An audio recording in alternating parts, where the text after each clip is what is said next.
Ever feel like you're building a shrine to self-help? With those stacks of books promising the world, but not quite delivering it. Yeah, like a monument to good intentions. Totally.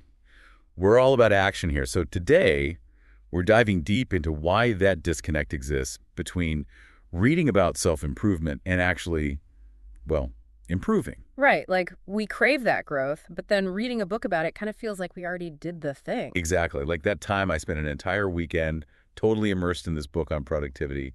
Felt like I'd unlocked the secrets of like time management and everything. Then Monday hit, snooze button 7 times in a row. Oh, I've been there. But see, that's our brain on a quick reward system. We learn something new, even if it's just from reading, and boom, dopamine hit. Feels like checking off a to-do list. But we're chasing the feeling, not the actual change. And to make it trickier, we're drowning in information these days. It's not just one self-help book. It's like a million articles, podcasts, posts, all those quick fix promises. It's overwhelming. Paralyzed by options. It's like staring at a menu with a million items. You end up just ordering the same thing you always get. And that's where we get stuck. Passive consumption. Reading about it becomes the achievement, not the actual doing. Okay, so how do we break free from that? Go from just reading about it to actually, becoming that better version? Honestly, it starts with realizing change needs more than just knowing stuff. It needs action. Like one of the sources we're looking at today talks about the power of habit.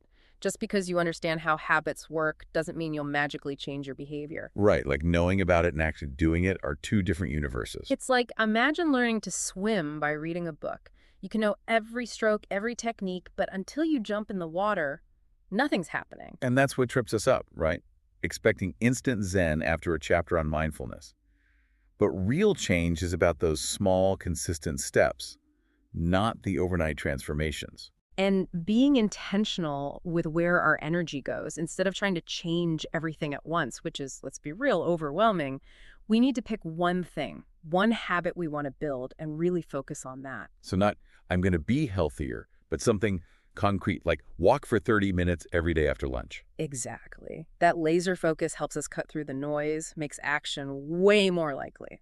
So no more passive reading. We're all about action, small steps. Mm-hmm. But what about when it's our own brains holding us back? Procrastination, fear, that inner critic that just loves to chime in at the worst possible moment. Right, we got to talk about those internal roadblocks. Our own minds are experts at self-sabotage. Seriously, it's like we have a self-sabotage button hardwired in there somewhere. Well, there's a reason for that. Our brains are wired for safety, for what feels comfortable. Change, even the good kind, can feel threatening. So our subconscious is like, nope, let's stick with the predictable, even if it's not really working. So how do we outsmart that? How do we quiet that inner critic and actually do the thing, even when it feels uncomfortable? It begins with self-awareness. Noticing those negative thought patterns, the stuff holding us back, so we can start challenging it. Turning those failures into learning experiences. Exactly. Instead of beating yourself up, it's like, okay, what can I learn from this? How can I adjust and do better next time? So we're learning from those so-called failures instead of letting them derail us. That's a big one, right? But easier said than done. Our brains can be really good at hanging on to those negative thoughts. Oh, totally. Those thought patterns can get super ingrained. One of the best ways I've found to deal with them is to, consciously replace them with something more positive. So instead of obsessing over, I messed up, Yeah. it's about asking, okay, what did I learn? How can I do better next time? Exactly. Switching from that self-criticism mode to self-compassion. Like, you'd never treat a friend the way we sometimes treat ourselves, right? It's that whole harshest critic thing. We'd be there for a friend who's trying to improve, so why not give ourselves the same grace? It's a human thing, unfortunately. But the good news is, self-compassion is like a muscle. The more you use it, the stronger it gets. Okay, so we're being kinder to ourselves, reframing those setbacks, and remembering to focus on one thing at a time. What else can we do to actually bridge that gap, between reading about self-improvement and seeing real change? One thing that's been super helpful for me is this idea of habit stacking. Huh. Basically, you take an existing habit, something you already do consistently, and you attach the new behavior you want to that. Ooh, I like that. Can you give me an example? Sometimes these things sound great in theory, but I need a visual. Totally. Let's say you want to drink more water, but you always forget. You could try habit stacking by connecting it to brushing your teeth. Every time you brush your teeth, you also drink a full glass of water. That's smart. Because brushing your teeth is already so automatic, you're less likely to forget the water. Right. And the more you repeat that pairing brushing, then water, the stronger that link becomes in your brain. Eventually, you just do it without thinking. So it's like finding those existing cues in our routine and using them as launch pads for new, healthier habits. I'm guessing this works for all sorts of things, not just drinking water. Absolutely. Right. Like if you want to start a gratitude practice but can never find the time, maybe you try tying it to making your morning coffee. While the coffee's brewing, you jot down 3 things you're grateful for. I love that. It's about finding those little pockets of time that already exist and making them work for us. And it goes back to what we were talking about earlier, focusing on those small, consistent actions instead of trying to change everything at once. Exactly. And those small wins, they create their own momentum. You feel good about yourself, which makes you want to keep going. Right, like those small wins create a domino effect.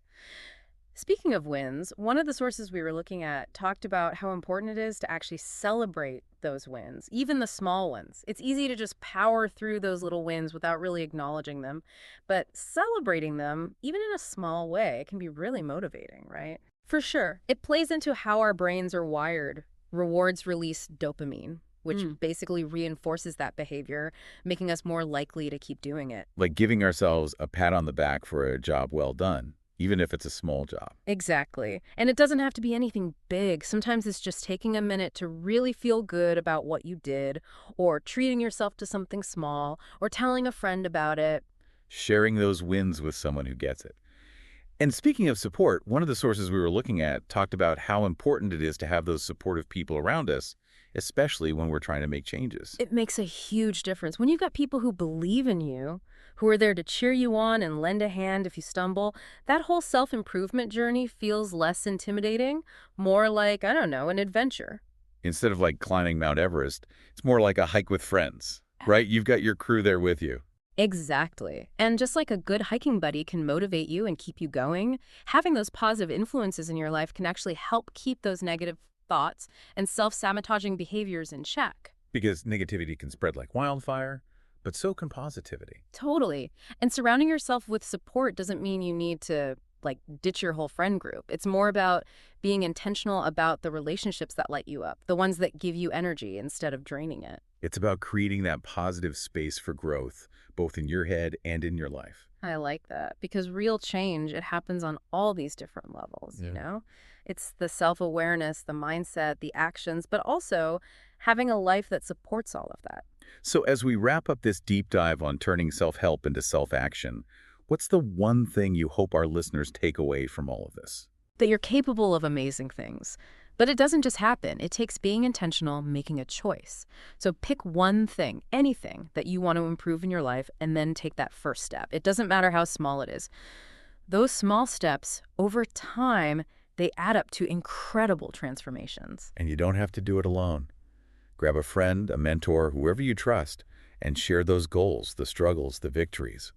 Sometimes that support from others is the most powerful self-help tool there is. Couldn't agree more. This has been so insightful. I'm walking away feeling inspired and with some really practical stuff to try. Me too. Always love these conversations. And to everyone listening, thank you for joining us on this journey.